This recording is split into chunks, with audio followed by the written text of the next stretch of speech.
সমাজ কল্যাণ মন্ত্রী ডক্টর দীপুমণি বলেছেন, 2023-2024 অর্থ বছরে বাংলাদেশ জাতীয় সমাজ কল্যাণ পরিষদ থেকে ভিক্ষাবৃত্তি নিরসন ও পুনর্বাসন উপখাতে 64 জেলায় 50 লাখ টাকা অনুদান দেওয়া হয়েছে।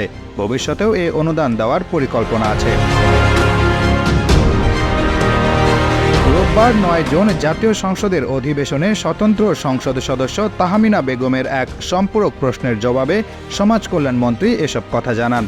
এ সময় স্পিকার শিরিন শারমিন চৌধুরী অধিবেশনে সভাপতিত্ব করেন।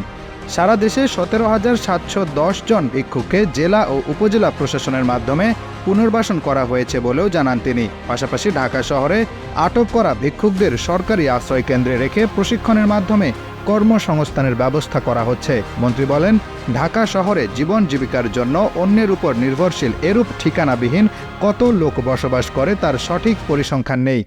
কম্প্যাক্ট ভ্যাট সিস্টেম ডেভেলপমেন্ট, দ্রব্যমূল্য হ্রাস ও ভবিষ্যৎ ভ্যাট দায়মুক্ত থাকার মূলমন্ত্র।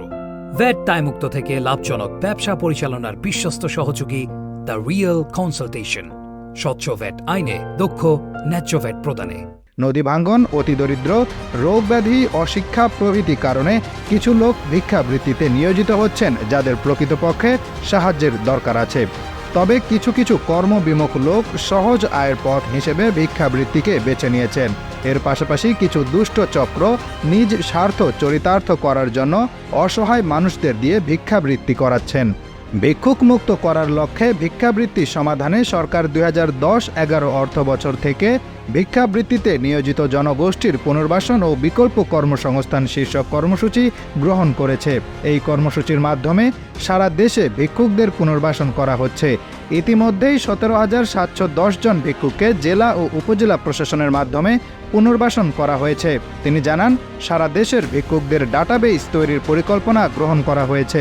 সঠিক পরিসংখ্যানের মাধ্যমে প্রকৃত ভিক্ষুকদের বিভিন্ন প্রশিক্ষণ ও কাউন্সেলিংয়ের মাধ্যমে ভিক্ষাবৃত্তি নিরসন করা হবে।